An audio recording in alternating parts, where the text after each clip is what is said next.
ಅದು 1984 October 31 new ಡೆಲ್ಲಿಯಲ್ಲಿ ಪ್ರಧಾನಮಂತ್ರಿಯ ನಿವಾಸ. Time ಬೆಳಿಗ್ಗೆ 9:20 ಒಬ್ಬ ಫಾರಿನ್ ಜರ್ನಲಿಸ್ಟ್ ಇಂದಿರಾ ಗಾಂಧಿ ಅವರನ್ನ ಇಂಟರ್ವ್ಯೂ ಮಾಡುವುದಕ್ಕೆ ಅವರ ನಿವಾಸದಲ್ಲಿ ವೇಟ್ ಮಾಡ್ತಾ ಇದ್ದ. ಅವರ ನಿವಾಸದ ಕಾಂಪೌಂಡ್ ಗಾರ್ಡನ್ ಗೇಟ್ ಹತ್ತಿರ ಇಬ್ಬರು ಬಾಡಿ ಗಾರ್ಡ್ಸ್ ರಕ್ಷಣೆಗಾಗಿ ಇದ್ದರು. ಇಂಟರ್ವ್ಯೂವನ್ನ ಕೊಡುವುದಕ್ಕೆ ಮನೆಯಿಂದ ಇಂದಿರಾ ಗಾಂಧಿ ಅವರು ಹೊರಗೆ ಬರ್ತಾ ಇದ್ರು. ಕಾಂಪೌಂಡ್ ಗೇಟ್ ಹತ್ತಿರ ಇಂದಿರಾ ಗಾಂಧಿ ಬಂದ ತಕ್ಷಣ ಅಲ್ಲಿರುವ ಬಾಡಿ ಗಾರ್ಡ್ಸ್ ನಲ್ಲಿ ಒಬ್ಬ ತನ್ನ ಹತ್ತಿರವಿರುವ ಗನ್ ಅನ್ನು ತೆಗೆದುಕೊಂಡು ಇಂದಿರಾ ಗಾಂಧಿ ಅವರಿಗೆ ಗುರಿ ಇಟ್ಟು 3 ಬುಲೆಟ್ಸ್ ಅನ್ನ ಶೂಟ್ ಮಾಡ್ತಾನೆ. ಆ 3 ಬುಲೆಟ್ಸ್ ಹಾರಿದ ತಕ್ಷಣ ಇಂದಿರಾ ಗಾಂಧಿ ಅವರು ಕೆಳಗೆ ಬಿದ್ದು ಹೋಗ್ತಾರೆ. ತಕ್ಷಣ ಸೆಕೆಂಡ್ ಬಾಡಿ ಗಾರ್ಡ್ ತನ್ನ ಹತ್ತಿರವಿರುವ ಗನ್ ಅನ್ನ ತೆಗೆದುಕೊಂಡು 30 ಬುಲೆಟ್ಸ್ ಅನ್ನ ಇಂದಿರಾ ಗಾಂಧಿಯ ಕಡೆ ಶೂಟ್ ಮಾಡುತ್ತಾನೆ. ಶೂಟ್ ಮಾಡಿದ ನಂತರ ಅವರಿಬ್ಬರು ತಮ್ಮ ಹತ್ತಿರವಿರುವ ಗನ್ಸ್ ಅನ್ನ ಪಕ್ಕಕ್ಕೆ ಬಿಸಾಕ್ತಾರೆ. ಶೂಟ್ ಮಾಡಿದಾಗ 23 ಬುಲೆಟ್ಸ್ ಬಾಡಿಯಿಂದ ಚುಚ್ಚಿಕೊಂಡು ಹೊರಗೆ ಬರುತ್ತವೆ. 7 ಬುಲೆಟ್ಸ್ ಬಾಡಿಯಲ್ಲಿ ಉಳಿದು ಹೋಗ್ತವೆ. ಅಷ್ಟರಲ್ಲಿ ಬುಲೆಟ್ಸ್ ನ ಶಬ್ದವನ್ನ ಕೇಳಿ ಅಲ್ಲಿರುವ ಬೇರೆ ಬಾಡಿ ಗಾರ್ಡ್ಸ್ ಓಡಿ ಬರುತ್ತಾರೆ. ಹತ್ತಿರದಿಂದ ನೋಡುತ್ತಾರೆ. ಸೀನ್ ನೋಡಿದ ತಕ್ಷಣ ಅವರಿಗೆ ಅರ್ಥವಾಗತ್ತೆ. ತಕ್ಷಣ ಆ ಇಬ್ಬರು ಬಾಡಿ ಗಾರ್ಡ್ಸ್ ಅನ್ನ ಉಳಿದ ಬಾಡಿ ಗಾರ್ಡ್ಸ್ ಶೂಟ್ ಮಾಡುತ್ತಾರೆ. ಅವರಿಬ್ಬರಲ್ಲಿ ಒಬ್ಬ ಬಾಡಿ ಗಾರ್ಡ್ ಅಲ್ಲೇ ಸತ್ತು ಹೋಗುತ್ತಾನೆ. ಇನ್ನೊಬ್ಬ ಬಾಡಿ ಗಾರ್ಡ್ ಬದುಕುತ್ತಾನೆ. ಇಂದಿರಾ ಗಾಂಧಿನ ಏಮ್ಸ್ ಹಾಸ್ಪಿಟಲ್ಗೆ ತೆಗೆದುಕೊಂಡು ಹೋಗ್ತಾರೆ. ಟ್ರೀಟ್ಮೆಂಟ್ ಕೊಡುವುದಕ್ಕೆ ಶುರು ಮಾಡ್ತಾರೆ. ಆದರೆ ಏನೂ ಉಪಯೋಗ ಇಲ್ಲ. ಮಧ್ಯಾಹ್ನ 2:20 ಇಂದಿರಾ ಗಾಂಧಿ ಅವರು ಸತ್ತು ಹೋಗಿದ್ದಾರೆ ಅಂತ ಡಾಕ್ಟರ್ಸ್ ಅನೌನ್ಸ್ ಮಾಡ್ತಾರೆ. ಸೊ ಆ ಬಾಡಿ ಗಾರ್ಡ್ಸ್ ಇಂದಿರಾ ಗಾಂಧಿನ ಶೂಟ್ ಮಾಡುವುದಕ್ಕೆ ಕಾರಣ ಏನು? ಅಷ್ಟು ಸಿಟ್ಟು ಅವಸರ ಏನು ಇತ್ತು? ಈ ವಿಷಯಗಳ ಬಗ್ಗೆ ಈ ಒಂದು ವಿಡಿಯೋದಲ್ಲಿ ಡಿಸ್ಕಸ್ ಮಾಡೋಣ. Let's start hour episode. Jawaharlal Nehru ಅವರು ನಮ್ಮ ದೇಶದ ಮೊಟ್ಟ ಮೊದಲ ಪ್ರಧಾನಮಂತ್ರಿ. ಜವಾಹರ್ಲಾಲ್ ಅನ್ನೋದು ಆತನ ಹೆಸರು, ನೆಹರು ಅನ್ನೋದು ಅವರ ಮನೆಯ ಹೆಸರು. ಮನೆಯ ಹೆಸರನ್ನು ಜನರಲ್ ಆಗಿ ಹೆಸರಿನ ಮೊದಲು ಅಥವಾ ಕಡೆಯಲ್ಲಿ ಇಟ್ಟುಕೊಳ್ಳಬಹುದು. ಜವಾಹರ್ಲಾಲ್ ನೆಹರು ಅವರು ತುಂಬಾ ಶ್ರೀಮಂತನು. ಅವರು ತಮ್ಮ ಆಸ್ತಿಯ ಬಹುಪಾಲನ್ನ ಸ್ವತಂತ್ರ ಚಳುವಳಿಯಲ್ಲಿ ಖರ್ಚು ಮಾಡಿದ್ದಾರೆ. ಆತನಿಗೆ ಒಬ್ಬಳೇ ಮಗಳು ಇಂದಿರಾ. ಒಬ್ಬಳೇ ಮಗಳು ಇರೋದ್ರಿಂದ ಆಕೆಯನ್ನ ಜವಾಹರ್ಲಾಲ್ ನೆಹರು ಅವರು ತುಂಬಾ ಚೆನ್ನಾಗಿ ಮುದ್ದಾಗಿ ಸಾಕುತ್ತಾರೆ. ಆಕೆಯನ್ನ ಫಾರಿನ್ ನಲ್ಲಿ ಓದಿಸುತ್ತಾರೆ. ಅದಕ್ಕೆ ಇಂಟರ್ವ್ಯೂ ನಲ್ಲಿ ಇಂದಿರಾ ಅವರು ಇಂಗ್ಲಿಷ್ ಅನ್ನ ತುಂಬಾನೇ ಚೆನ್ನಾಗಿ ಮಾತನಾಡುತ್ತಾರೆ. ಫಿರೋಜ್ ಅನ್ನುವ ಒಬ್ಬ ವ್ಯಕ್ತಿ ಮುಸ್ಲಿಂ ಕುಟುಂಬದಲ್ಲಿ ಜನಿಸುತ್ತಾನೆ. ಈತನ ಮನೆಯ ಹೆಸರು ಗಾಂಧಿ, ಸ್ಪೆಲ್ಲಿಂಗ್ GHNNDY. ಸೊ ಈತನ ಪೂರ್ತಿ ಹೆಸರು ಫಿರೋಜ್ ಗಾಂಧಿ. ಈತನು ತನ್ನ ಚಿಕ್ಕ ವಯಸ್ಸಿನಲ್ಲಿ ಓದುವುದನ್ನ ಬಿಟ್ಟು 1930ರಲ್ಲಿ ಸ್ವತಂತ್ರ ಚಳುವಳಿಯಲ್ಲಿ ಸೇರಿಕೊಳ್ಳುತ್ತಾನೆ.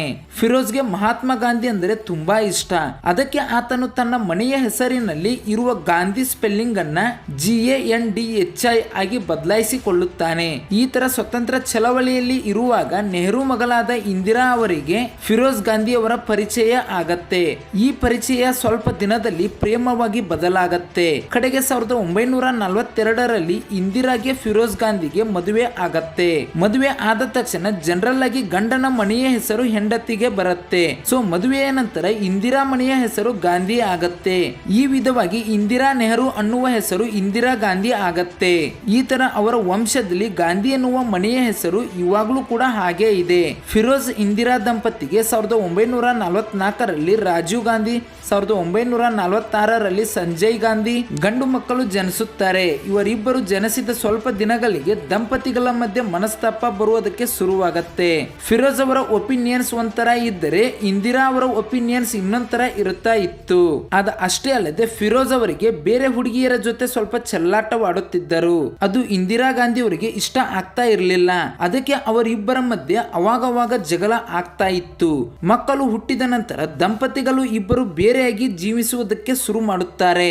ಆದರೆ ಒಬ್ಬರು ಅಂದರೆ ಒಬ್ಬರಿಗೆ ತುಂಬಾನೇ ಇಷ್ಟ ಇರೋದ್ರಿಂದ ಅವಾಗವಾಗ ಬೇಟೆ ಆಗ್ತಾ ಇದ್ರು. ನಮ್ಮ ದೇಶಕ್ಕೆ ಸ್ವತಂತ್ರ ಬಂದ ನಂತರ ಜವಾಹರ್ಲಾಲ್ ನೆಹರು ಅವರು ಪ್ರಧಾನಮಂತ್ರಿ ಆಗುತ್ತಾರೆ.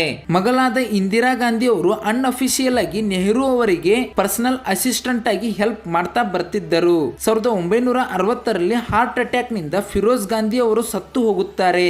1964ರಲ್ಲಿ ಜವಾಹರ್ಲಾಲ್ ನೆಹರು ಅವರು ಸತ್ತು ಹೋಗುತ್ತಾರೆ. ಇನ್ನು ನೆಹರು ಫ್ಯಾಮಿಲಿಯಲ್ಲಿ ಇಂದಿರಾ ಗಾಂಧಿ ಅವರು ಮಾತ್ರ ಉಳಿದಿದ್ದಾರೆ. ನೆಹರು ಅವರು ಸತ್ತು ಹೋದ ನಂತರ ಲಾಲ್ ಬಹದ್ದೂರ್ ಶಾಸ್ತ್ರಿ ಅವರನ್ನ ಪ್ರಧಾನಮಂತ್ರಿ ಮಾಡಿ ಇಂದಿರಾ ಗಾಂಧಿಗೆ ರಾಜ್ಯಸಭೆ ಪದವಿಯನ್ನ ಕೊಡುತ್ತಾರೆ. ಆದರೆ 1966ರಲ್ಲಿ ಲಾಲ್ ಬಹದ್ದೂರ್ ಶಾಸ್ತ್ರಿ ಅವರು ಕೂಡ ಸತ್ತು ಹೋಗುತ್ತಾರೆ. ಈ ಸಾರಿ ಇಂದಿರಾ ಗಾಂಧಿ ಅವರನ್ನ ಪ್ರಧಾನಮಂತ್ರಿ ಮಾಡುತ್ತಾರೆ. ಪ್ರಧಾನಮಂತ್ರಿ ಆಗ್ಬೇಕು ಅಂದ್ರೆ ರಾಜ್ಯಸಭಾ ಮೆಂಬರ್ ಆದ್ರೂ ಆಗಿರ್ಬೇಕು, ಇಲ್ಲ ಅಂದ್ರೆ ಲೋಕಸಭಾ ಮೆಂಬರ್ ಆದ್ರೂ ಆಗಿರ್ಬೇಕು. ಆಲ್ರೆಡಿ ಇಂದಿರಾ ಗಾಂಧಿ ಅವರು ರಾಜ್ಯಸಭಾ ಮೆಂಬರ್ ಆಗಿದ್ರಿಂದ PM ಆಗುವುದಕ್ಕೆ ಎಲಿಜಿಬಿಲಿಟಿ ಬಂದಿತ್ತು. ಅಷ್ಟು ಜನ ಸೀನಿಯರ್ ಲೀಡರ್ಸ್ ಇದ್ದರೂ ಕೂಡ ಏನೂ ಎಕ್ಸ್ಪೀರಿಯನ್ಸ್ ಇಲ್ಲದೆ ಇರುವ ಇಂದಿರಾ ಗಾಂಧಿ ಅವರನ್ನ PM ಮಾಡುವುದಕ್ಕೆ ಕಾರಣ ಕಾಮರಾಜ್ ಅನ್ನುವ ತಮಿಳುನಾಡಿನ ಪೊಲಿಟಿಷಿಯನ್. ಈತನ ಬಗ್ಗೆ ಒಂದು ದೊಡ್ಡ ಸ್ಟೋರಿ ಇದೆ. ಅದು ಇವಾಗ ನಮಗೆ ಅವಸರವಿಲ್ಲ, ಅವಶ್ಯಕತೆ ಇಲ್ಲ. ಇಂದಿರಾ ಗಾಂಧಿನ PM ಮಾಡುವುದಕ್ಕೆ ಮುಖ್ಯವಾದ ಕಾರಣ ಏನು ಅಂದರೆ, ಒಬ್ಬಳು ಮಹಿಳೆ PM ಆಗಿ ಇದ್ದರೆ ಆಕೆಯನ್ನ ಕೈಗೊಂಬೆಯಾಗಿ ಅಡ್ಡ ಇಟ್ಟುಕೊಂಡು ಹಿಂದೆಯಿಂದ ಹಕ್ಕನ್ನು ಚಲಾಯಿಸಬಹುದು ಅಂತ ಎಲ್ಲರೂ ಅಂದುಕೊಂಡಿದ್ದರು. ಎಲ್ಲರೂ ಅಂದುಕೊಂಡಿರುವ ಹಾಗೆ ಇಂದಿರಾ ಗಾಂಧಿ 1966ರಲ್ಲಿ ಇಂಡಿಯಾಗೆ PM ಆಗುತ್ತಾರೆ. ಅವಾಗಲೇ ಇಂಡಿಯಾ ತುಂಬಾ ಕಷ್ಟದಲ್ಲಿ ಇತ್ತು. ಅನ್ಎಂಪ್ಲಾಯ್ಮೆಂಟ್, ಇನ್ಫ್ಲೇಷನ್, ಫೆಮಿನ್ ಪ್ರಾಬ್ಲಮ್ಸ್ ಇದ್ದವು. ಅವೆಲ್ಲವನ್ನು ಇಂದಿರಾ ಗಾಂಧಿ ಅವರು ಸಾಲ್ವ್ ಮಾಡ್ತಾ ಬಂದರು. 1966ರಿಂದ 1977ರವರೆಗೆ 11 ವರ್ಷ ಕಂಟಿನ್ಯೂಸ್ ಆಗಿ ಇಂದಿರಾ ಗಾಂಧಿ ಅವರು ಪ್ರಧಾನಮಂತ್ರಿಯಾಗಿ ಇದ್ದರು. ಆದರೆ ಈ 11 ವರ್ಷದಲ್ಲಿ ಎಷ್ಟೋ ಬೆಳವಣಿಗೆಗಳು ನಡೆದವು. ಅವುಗಳಲ್ಲಿ ಮುಖ್ಯವಾದ 2 ವಿಷಯಗಳು. ಒಂದು, ಯುದ್ಧದಲ್ಲಿ ಪಾಕಿಸ್ತಾನದ ಮೇಲೆ ಗೆಲ್ಲುವುದು. ಎರಡನೆಯದು ಎಮರ್ಜೆನ್ಸಿ. 1970ಕ್ಕೂ ಮೊದಲು 1948ರಲ್ಲಿ ಒಂದು ಸಾರಿ, 1965ರಲ್ಲಿ ಒಂದು ಸಾರಿ ಭಾರತ ಮತ್ತು ಪಾಕಿಸ್ತಾನ ಮಧ್ಯೆ ಯುದ್ಧಗಳು ನಡೆದವು. ಆದರೆ ಆ ಯುದ್ಧಗಳಲ್ಲಿ ಯಾರೋ ಒಬ್ಬರು ಗೆಲ್ಲುವುದಕ್ಕೂ ಮೊದಲೇ ಯುದ್ಧಗಳು ನಿಂತು ಹೋಗುತ್ತವೆ. ಅವುಗಳಲ್ಲಿ ಕರೆಕ್ಟ್ ರಿಸಲ್ಟ್ ಇಲ್ಲ. ಆದ್ರೆ 1971ರಲ್ಲಿ ಮಾತ್ರ ಪಾಕಿಸ್ತಾನದ ಜೊತೆ ನಡೆದ ಯುದ್ಧದಲ್ಲಿ ಮಾತ್ರ ಇಂದಿರಾ ಗಾಂಧಿ ಅವರು ಕರೆಕ್ಟ್ ರಿಸಲ್ಟ್ ಅನ್ನ ತೆಗೆದುಕೊಂಡು ಬರುತ್ತಾರೆ. USA ಇಂದ UNO ಇಂದ ಎಷ್ಟೇ ಪ್ರೆಷರ್ ಬಂದರೂ ಕೂಡ ಆಕೆ ಪಾಕಿಸ್ತಾನದ ಜೊತೆ ಯುದ್ಧವನ್ನ ನಿಲ್ಲಿಸೋದಿಲ್ಲ. ಯಾರೋ ಒಬ್ಬರು ಗೆಲ್ಲುವವರೆಗೂ ಯುದ್ಧವನ್ನ ನಿಲ್ಲಿಸೋದಿಲ್ಲ ಅಂತ ಹೇಳುತ್ತಾರೆ. ಫೈನಲ್ ಆಗಿ ಅಂದುಕೊಂಡಿರುವ ಹಾಗೆ ಸಾಧಿಸುತ್ತಾರೆ. 1971ರಲ್ಲಿ ಪಾಕಿಸ್ತಾನದ ಜೊತೆ ನಡೆದ ಯುದ್ಧದಲ್ಲಿ ಪಾಕಿಸ್ತಾನದ ಸೈನಿಕರು ಭಾರತಕ್ಕೆ ಶರಣಾಗತಿಯಿಂದ ಯುದ್ಧ ನಿಂತು ಹೋಗುತ್ತೆ. ಬಾಂಗ್ಲಾದೇಶ ಅನ್ನುವ ಒಂದು ಹೊಸ ದೇಶ ರೂಪುಗೊಂಡಿತು.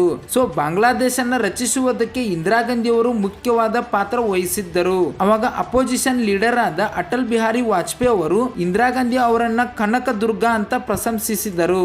1971ರಲ್ಲಿ ಪಾರ್ಲಿಮೆಂಟ್ ಎಲೆಕ್ಷನ್ ನಲ್ಲಿ ಕಾಂಗ್ರೆಸ್ ವಿನ್ ಆಗತ್ತೆ. ಉತ್ತರ ಪ್ರದೇಶದಲ್ಲಿ ರೈ ಬರ್ಲಿ ಕ್ಷೇತ್ರದಲ್ಲಿ ರಾಜಾ ನಾರಾಯಣ್ ಅನ್ನುವ ವ್ಯಕ್ತಿಯ ಮೇಲೆ ಅತಿ ಹೆಚ್ಚು ಮೆಜಾರಿಟಿಯಿಂದ ಇಂದಿರಾ ಗಾಂಧಿ ಅವರು ಗೆಲ್ಲುತ್ತಾರೆ, ಪ್ರಧಾನಮಂತ್ರಿ ಆಗುತ್ತಾರೆ. ಆದರೆ ರಾಜಾ ನಾರಾಯಣ್ ಮಾತ್ರ ಇಂದಿರಾ ಗಾಂಧಿ ಅವರ ಮೇಲೆ ಹೈಕೋರ್ಟ್ ನಲ್ಲಿ ಕೇಸ್ ಹಾಕುತ್ತಾನೆ. ವೋಟರ್ಸ್ಗೆ ದುಡ್ಡನ್ನ ಕೊಟ್ಟು ಅಧಿಕಾರಕ್ಕಾಗಿ ಗೌರ್ಮೆಂಟ್ ನ ದುಡ್ಡನ್ನ ಉಪಯೋಗಿಸಿಕೊಂಡು ಗೌರ್ಮೆಂಟ್ಸ್ ಎಂಪ್ಲಾಯೀಸ್ ಅನ್ನ ಎಲೆಕ್ಷನ್ ಕ್ಯಾಂಪೇನ್ ನಲ್ಲಿ ಉಪಯೋಗಿಸಿಕೊಂಡು ಇಂದಿರಾ ಗಾಂಧಿ ಅವರು ನನ್ನನ್ನ ಸೋಲಿಸಿ ಗೆದ್ದಿದ್ದಾರೆ ಅಂತ ರಾಜಾ ನಾರಾಯಣ್ ಹೈಕೋರ್ಟ್ ನಲ್ಲಿ ಕೇಸನ್ನ ಹಾಕುತ್ತಾರೆ. ಆ ಕೇಸ್ಗೆ ತೀರ್ಪು 4 ವರ್ಷದ ನಂತರ 1975ರಲ್ಲಿ ಬರುತ್ತೆ. ವೋಟರ್ಸ್ಗೆ ದುಡ್ಡನ್ನ ಕೊಟ್ಟಿದ್ದಾರೆ ಎಂದು ಸಾಬೀತು ಆಗಲ್ಲ. ಆದರೆ ಸಭೆಗಳಿಗೆ ಸರ್ಕಾರದ ಹಣವನ್ನ ಗೌರ್ಮೆಂಟ್ ಆಸ್ತಿಯನ್ನ ಉಪಯೋಗಿಸಿಕೊಂಡಿದ್ದಾರೆ ಅಂತ ಸಾಬೀತಾಗತ್ತೆ. ಅವಾಗ ಹೈಕೋರ್ಟ್ ಇಂದಿರಾ ಗಾಂಧಿಗೆ ಬಂದಿರುವ ಲೋಕಸಭಾ ಸೀಟನ್ನ ರದ್ದು ಮಾಡಿ ಆಕೆ 6 ವರ್ಷ ಎಲೆಕ್ಷನ್ ನಲ್ಲಿ ನಿಲ್ಲೋ ಹಾಗಿಲ್ಲ ಎಂದು ತೀರ್ಪು ಕೊಡುತ್ತೆ. ಅವಾಗ ಇಂದಿರಾ ಗಾಂಧಿ ಆ ತೀರ್ಪನ್ನ ಸುಪ್ರೀಂ ಕೋರ್ಟ್ ನಲ್ಲಿ ಅಪೀಲ್ ಮಾಡುತ್ತಾರೆ. ಅವಾಗ ಸುಪ್ರೀಂ ಕೋರ್ಟ್ ಹೈಕೋರ್ಟ್ ಕೊಟ್ಟಿರುವ ತೀರ್ಪಿಗೆ ಸ್ಟೇ ಕೊಡುತ್ತೆ. ಫೈನಲ್ ಆಗಿ ತೀರ್ಪು ಬರುವವರೆಗೂ ಇಂದಿರಾ ಗಾಂಧಿ ಅವರು ಪ್ರೈಮ್ ಮಿನಿಸ್ಟರ್ ಆಗಿ ಮುಂದುವರಿಯಬಹುದು ಅಂತ ತೀರ್ಪು ಕೊಡುತ್ತೆ. ಆದರೆ ಅಪೋಸಿಷನ್ ಲೀಡರ್ಸ್ ಮಾತ್ರ ಪ್ರತಿದಿನ ಬಂದ್ ಮಾಡ್ತಾ ಇದ್ರು, ಇಂದಿರಾ ಗಾಂಧಿ ಕೆಳಗೆ ಇಳಿಬೇಕು ಅಂತ. ಈ ಬಂದ್ ನಿಂದ ಪ್ರತಿಭಟನೆಗಳಿಂದ ದೇಶದ ಆರ್ಥಿಕ ವ್ಯವಸ್ಥೆ ಅನ್ನೋದು ತುಂಬಾ ನಷ್ಟವಾಗತ್ತೆ. ಸರ್ಕಾರಕ್ಕೆ ಪ್ರತಿದಿನ ತುಂಬಾ ನಷ್ಟವಾಗತ್ತೆ. ದೇಶದಲ್ಲಿ ಲಾ ಅಂಡ್ ಆರ್ಡರ್ ಇಲ್ಲದೆ ಹೋಗುತ್ತೆ. ಅವಾಗ ಇಂದಿರಾ ಗಾಂಧಿ ಅವರು ಒಂದು ಡಿಸಿಷನ್ ಅನ್ನ ತೆಗೆದುಕೊಳ್ಳುತ್ತಾರೆ. 1975ರಲ್ಲಿ ಇಂದಿರಾ ಗಾಂಧಿ ಅವರು ಎಮರ್ಜೆನ್ಸಿಯನ್ನ ಡಿಕ್ಲೇರ್ ಮಾಡುತ್ತಾರೆ. ಎಮರ್ಜೆನ್ಸಿಯನ್ನ ಸಿಂಪಲ್ ಆಗಿ ಹೇಳಬೇಕು ಅಂದರೆ ಪೂರ್ತಿ ದೇಶವೆಲ್ಲ ಪ್ರೆಸಿಡೆಂಟ್ ರೂಲ್ ಇರುತ್ತೆ. ಯಾವುದೇ CMಗೂ ಪವರ್ಸ್ ಇರೋದಿಲ್ಲ. ಪವರ್ಸ್ ಎಲ್ಲ ಪ್ರೆಸಿಡೆಂಟ್ ಹತ್ತಿರ ಇರುತ್ತವೆ. ರೀಸನ್ ಇಲ್ಲದೆ ಯಾರನ್ನ ಬೇಕಾದರೂ ಕೂಡ ಜೈಲಿನಲ್ಲಿ ಹಾಕಬಹುದು. ಸಿಟಿಜನ್ಸ್ಗೆ ಫಂಡಮೆಂಟಲ್ ರೈಟ್ಸ್ ಇರೋದಿಲ್ಲ. ಕ್ಯಾಬಿನೆಟ್ ಅಪ್ರೂವಲ್ ಇಲ್ಲದೇನೆ ಹೊಸ ರೂಲ್ಸ್ ಅನ್ನ ತೆಗೆದುಕೊಂಡು ಬರಬಹುದು. ಹೇಗೋ ಇಂದಿರಾ ಗಾಂಧಿ ಹೇಳಿದ್ದೇನೆ ಪ್ರೆಸಿಡೆಂಟ್ ಕೇಳುತ್ತಾರೆ. ಪ್ರತಿಯೊಂದನ್ನು ಪ್ರೆಸಿಡೆಂಟ್ ಕೈಯಲ್ಲಿ ಮಾಡಿಸುತ್ತಾರೆ. ಸೊ ಇಂದಿರಾ ಗಾಂಧಿ ಅವರು 1975ರಲ್ಲಿ ಪೂರ್ತಿ ಅಪೋಸಿಷನ್ ಲೀಡರ್ಸ್ ಅನ್ನ ಅರೆಸ್ಟ್ ಮಾಡಿಸುತ್ತಾರೆ. 1975ರಲ್ಲಿ ನಡಿಬೇಕಾಗಿರುವ ಎಲೆಕ್ಷನ್ಸ್ ಅನ್ನ ರದ್ದು ಮಾಡುತ್ತಾರೆ. ಪ್ರತಿಭಟನೆಗಳನ್ನ ಮಾಡುವ ಪ್ರತಿಯೊಬ್ಬರನ್ನು ಜೈಲಿನಲ್ಲಿ ಇಡಿಸುತ್ತಾರೆ. ಕಿಶೋರ್ ಅನ್ನುವ ಸಿಂಗರ್ ಕಾಂಗ್ರೆಸ್ ಹಾಡನ್ನ ಹಾಡದೇ ಇದ್ದರೆ ಆತನ ಸಾಂಗ್ಸ್ ಅನ್ನ ಯಾವುದೇ ಚಾನೆಲ್ಸ್ ನಲ್ಲೂ ಬ್ರಾಡ್ಕಾಸ್ಟ್ ಆಗದೇ ಇರುವ ಹಾಗೆ ಬ್ಯಾನ್ ಮಾಡಿಸುತ್ತಾರೆ. ಒಂದೇ ಮಾತಿನಲ್ಲಿ ಹೇಳಬೇಕು ಅಂದರೆ 1975ರಿಂದ 1977ರವರೆಗೆ ಇದ್ದ ಎಮರ್ಜೆನ್ಸಿ ಪೀರಿಯಡ್ ನಲ್ಲಿ ಒಬ್ಬ ಡಿಕ್ಟೇಟರ್ ನ ಹಾಗೆ ಆಳ್ವಿಕೆ ನಡೆಸಿದ್ದರು. ಕಡೆಗೆ 1977ರಲ್ಲಿ ಫಾರಿನ್ ಕಂಟ್ರೀಸ್ ನಿಂದ ಲೋಕಲ್ ಪೀಪಲ್ಸ್ ನಿಂದ ಬರುವ ಪ್ರೆಷರ್ ಅನ್ನ ತಡೆದುಕೊಳ್ಳುವುದಕ್ಕೆ ಆಗದೆ ಎಮರ್ಜೆನ್ಸಿ ರೂಲ್ಸ್ ಅನ್ನ ರಿಮೂವ್ ಮಾಡಿ ಮಾಡಿ ಎಲೆಕ್ಷನ್ ಅನ್ನ ಕಂಡಕ್ಟ್ ಮಾಡುವುದಕ್ಕೆ ಪರ್ಮಿಷನ್ ಕೊಡುತ್ತಾರೆ. 1977ರಲ್ಲಿ ನಡೆದ ಎಲೆಕ್ಷನ್ ಅಲ್ಲಿ ಕಾಂಗ್ರೆಸ್ ಹೀನಾಯವಾಗಿ ಸೋತು ಹೋಗುತ್ತೆ, ಅಪೋಸಿಷನ್ ಗೆಲ್ಲತ್ತೆ. ಕಾಂಗ್ರೆಸ್ ಸೋತು ಹೋಗೋದಕ್ಕೂ ಕೂಡ ಕಾರಣ ಎಮರ್ಜೆನ್ಸಿ. ಹೊಸದಾಗಿ ಅಧಿಕಾರಕ್ಕೆ ಬಂದ ಅಪೋಸಿಷನ್ ಪಾರ್ಟಿ ಮೈತ್ರಿಕೂಟದಿಂದ ಸರ್ಕಾರವನ್ನ ರಚನೆ ಮಾಡುತ್ತವೆ. 2.5 ವರ್ಷಕ್ಕೆ ಈ ಮೈತ್ರಿಕೂಟದಲ್ಲಿ ಭಿನ್ನಾಭಿಪ್ರಾಯಗಳು ಕಾಣಿಸಿಕೊಳ್ಳುತ್ತವೆ. ಮೈತ್ರಿಯಲ್ಲಿ ಇದ್ದ ಒಂದಷ್ಟು ಪಾರ್ಟಿಗಳು ಸಪೋರ್ಟ್ ಅನ್ನ ವಿಡ್ರಾ ಮಾಡಿಕೊಳ್ಳುತ್ತವೆ. ಅದರಿಂದ ಮೆಜಾರಿಟಿ ಇಲ್ಲದೆ ಗೌರ್ಮೆಂಟ್ ಬಿದ್ದು ಹೋಗುತ್ತೆ. 1980ರಲ್ಲಿ ಮತ್ತೆ ಎಲೆಕ್ಷನ್ಸ್ ಬರುತ್ತವೆ. ಈ ಸಾರಿ ಎಲೆಕ್ಷನ್ ಅಲ್ಲಿ ಕಾಂಗ್ರೆಸ್ ವಿನ್ ಆಗತ್ತೆ. ಅಪೋಸಿಷನ್ ಅಲ್ಲಿ ಸರಿಯಾದ ಲೀಡರ್ ಇಲ್ಲದೆ ಇರೋ ಕಾರಣ ಪ್ರಜೆಗಳು ಇಂದಿರಾ ಗಾಂಧಿಯ ಕೈಯನ್ನ ಹಿಡಿಯುತ್ತಾರೆ. ಈ ವರ್ಷದಲ್ಲಿ ತನ್ನ ಚಿಕ್ಕ ಮಗನಾದ ಸಂಜಯ್ ಗಾಂಧಿ ಏರ್ಕ್ರಾಫ್ಟ್ ಅನ್ನ ಓಡಿಸಬೇಕಾದರೆ ಅದು ಕಂಟ್ರೋಲ್ ತಪ್ಪಿ ಏರ್ಕ್ರಾಫ್ಟ್ ಕ್ರಾಶ್ ಆಗಿ ಸತ್ತು ಹೋಗುತ್ತಾನೆ. ಪಂಜಾಬ್ ನಲ್ಲಿ ಸಿಖ್ ಮತಕ್ಕೆ ಸೇರಿದವರು ಹೆಚ್ಚು ಇರುತ್ತಾರೆ. ಸಿಖ್ ಮತಕ್ಕೆ ಸೇರಿದ ಬ್ರಿಂದನ್ ವಾಲೆ ಅನ್ನುವ ಒಬ್ಬ ವ್ಯಕ್ತಿ ಹಿಂದೂ ಮತಕ್ಕೆ ಸೇರಿದ ವ್ಯಕ್ತಿಗಳನ್ನ ಕೊಲ್ಲುತ್ತಾನೆ. ಹಿಂದೂಗಳನ್ನ ಕೊಲ್ಲುವುದಕ್ಕೆ ಸ್ಪೆಷಲ್ ಆಗಿ ಒಂದು ಗ್ರೂಪ್ ಅನ್ನ ಏರ್ಪಾಟು ಮಾಡುತ್ತಾನೆ. ಸಿಖ್ಗಳಿಗೆ ಖಲಿಸ್ತಾನ್ ಅನ್ನುವ ಹೆಸರಿನಿಂದ ಒಂದು ಪ್ರತ್ಯೇಕ ದೇಶ ಬೇಕು ಅಂತ ಗೌರ್ಮೆಂಟ್ ಅನ್ನ ಡಿಮ್ಯಾಂಡ್ ಮಾಡುತ್ತಾನೆ. ಬ್ರಿಂದನ್ ವಾಲೆಗೆ ಭಯಪಟ್ಟು ತುಂಬಾ ಜನ ಹಿಂದೂಗಳು ಪಂಜಾಬ್ ನಿಂದ ಪಕ್ಕದ ರಾಷ್ಟ್ರಕ್ಕೆ ವಲಸೆ ಹೋಗುತ್ತಾರೆ. ಅವಾಗ ಪೊಲೀಸರು ಬ್ರಿಂದನ್ ವಾಲೆಗೆ ಅರೆಸ್ಟ್ ಮಾಡಬೇಕು ಅಂತ ಅಂದುಕೊಳ್ಳುತ್ತಾರೆ. ಆದರೆ ಬ್ರಿಂದನ್ ವಾಲೆ ಯಾರಿಗೂ ಗೊತ್ತಾಗದೇ ಇರುವ ಹಾಗೆ ಗೋಲ್ಡನ್ ಟೆಂಪಲ್ ನಲ್ಲಿ ಅಡುಗಿ ಕೂತುಕೊಳ್ಳುತ್ತಾನೆ. ಗೋಲ್ಡನ್ ಟೆಂಪಲ್ ತುಂಬಾ ದೊಡ್ಡದು. ಅದು ಸಿಖ್ಗಳಿಗೆ ಪವಿತ್ರವಾದ ಸ್ಥಳ. ಗೋಲ್ಡನ್ ಟೆಂಪಲ್ ಒಳಗೆ ಪೊಲೀಸರು ಬರುವುದಕ್ಕೆ ಬಿಡುವುದಿಲ್ಲ. ಗೋಲ್ಡನ್ ಟೆಂಪಲ್ ಒಳಗೆ ಪೊಲೀಸರನ್ನ ಬರುವುದಕ್ಕೆ ಬಿಡೋದಿಲ್ಲ. ಒಂದು ವೇಳೆ ಪೊಲೀಸರು ಒಳಗೆ ಎಂಟ್ರಿ ಆಗಿ ರಕ್ತಪಾತವಾದರೆ ಅದು ಸಿಖ್ಗಳ ಸೆಂಟಿಮೆಂಟ್ ಗೆ ಹರ್ಟ್ ಮಾಡಿದ ಹಾಗೆ ಆಗತ್ತೆ. ಸೊ ಪೊಲೀಸರಿಗೂ ಕೂಡ ಆತನನ್ನ ಏನು ಮಾಡುವುದಕ್ಕೆ ಆಗುತ್ತಿಲ್ಲ. ಬ್ರಿಂದನ್ ವಾಲೆಗೆ ವಿರುದ್ಧವಾಗಿ ಅತಿರೇಕವಾಗಿ ಯಾರಾದರೂ ನ್ಯೂಸ್ ಪೇಪರ್ಸ್ ನಲ್ಲಿ ಆರ್ಟಿಕಲ್ಸ್ ನಲ್ಲಿ ಬರೆದರೆ ಅವರನ್ನ ತನ್ನ ಮನುಷ್ಯರಿಂದ ಕೊಂದು ಹಾಕಿಸುತ್ತಾನೆ.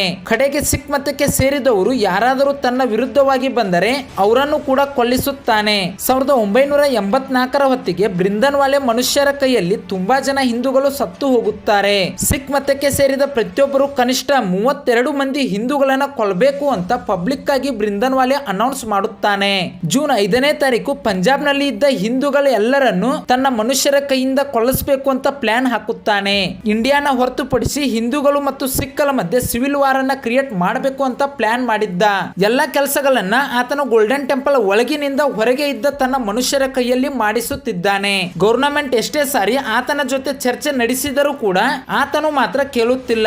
ಖಲಿಸ್ತಾನ್ ಅನ್ನುವ ಒಂದು ಪ್ರತ್ಯೇಕವಾದ ದೇಶವನ್ನ ಕೊಡುವವರೆಗೂ ನಮ್ಮ ಒಂದು ಯುದ್ಧ ನಿಲ್ಲೋದಿಲ್ಲ ಅಂತ ಹೇಳಿದ್ದಾನೆ. ತನಗೆ ಬೇಕಾಗಿರುವ ವೆಪನ್ಸ್ ಅನ್ನ ಪಾಕಿಸ್ತಾನದ ಜೊತೆ ಸೇರಿಕೊಂಡು ಆ ದೇಶದಿಂದ ತರಿಸಿಕೊಂಡು ಗೋಲ್ಡನ್ ಟೆಂಪಲ್ ನಲ್ಲಿ ಇಡುವುದಕ್ಕೆ ಶುರು ಮಾಡುತ್ತಾನೆ. ಜೂನ್ 1ನೇ ತಾರೀಕು ಒಂದೇ ದಿನದಲ್ಲಿ 23 ಮಂದಿ ಹಿಂದೂಗಳನ್ನ ಬ್ರಿಂದನ್ ವಾಲೆ ಕೊಲ್ಲಿಸುತ್ತಾನೆ. ಪ್ರಧಾನಮಂತ್ರಿಯಾದ ಇಂದಿರಾ ಗಾಂಧಿ ಅವರು ಇನ್ನು ಮಾಡೋದು ಏನು ಇಲ್ಲ ಅಂತ ಗೋಲ್ಡನ್ ಟೆಂಪಲ್ ಗೆ ಮಿಲಿಟರಿಯನ್ನ ಕಳಿಸುತ್ತಾರೆ. ಅವಾಗ Indian military operation blue star ಅನ್ನ ಲಾಂಚ್ ಮಾಡುತ್ತೆ.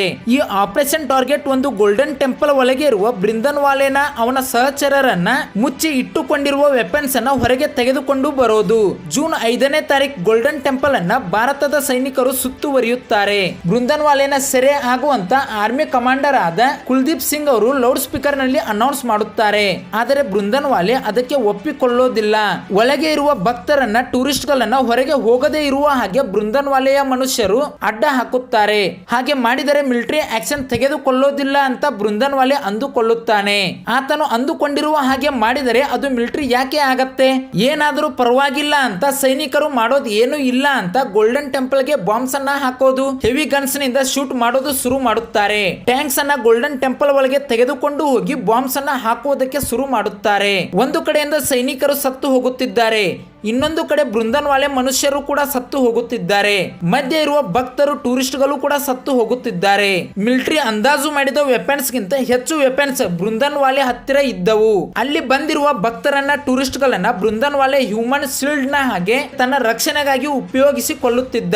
ಫೈನಲ್ ಆಗಿ ಜೂನ್ 7ನೇ ತಾರೀಕಿಗೆ ಅಂದರೆ 2 ದಿನದಲ್ಲಿ ಪೂರಾ ಗೋಲ್ಡನ್ ಟೆಂಪಲ್ ಅನ್ನ ಆರ್ಮಿಯವರು ತಮ್ಮ ಕೈಯಲ್ಲಿ ತೆಗೆದುಕೊಳ್ಳುತ್ತಾರೆ.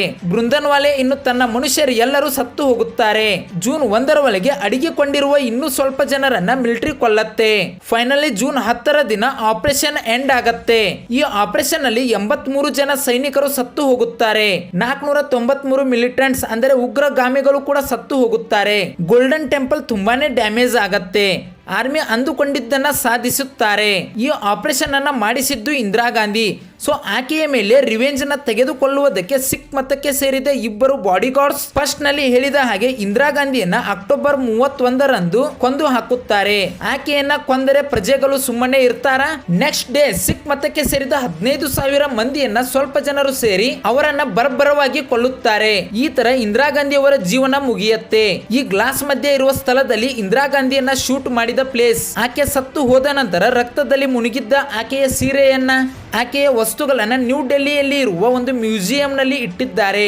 ಫ್ರೆಂಡ್ಸ್, ನನ್ನ ಒಂದು ಎಕ್ಸ್ಪ್ಲನೇಷನ್ ನಿಮಗೆ ಇಷ್ಟವಾಗಿದ್ದರೆ ಈ ಒಂದು ವಿಡಿಯೋನ ಲೈಕ್ ಮಾಡಿ, ಹಾಗೆ ಹೆಚ್ಚು ಶೇರ್ ಮಾಡಿ. ಹಾಗೆ ಇದೇ ತರದ ಇಂಟ್ರೆಸ್ಟಿಂಗ್ ವಿಡಿಯೋಸ್ಗೋಸ್ಕರ ನನ್ನ ಒಂದು ಚಾನಲ್ ಅನ್ನ ಸಬ್ಸ್ಕ್ರೈಬ್ ಮಾಡಿ, ಹಾಗೆ ಫಾಲೋ ಮಾಡಿ. ಫ್ರೆಂಡ್ಸ್, ಎಲ್ಲರಿಗೂ ಧನ್ಯವಾದಗಳು ಸ್ನೇಹಿತರೆ.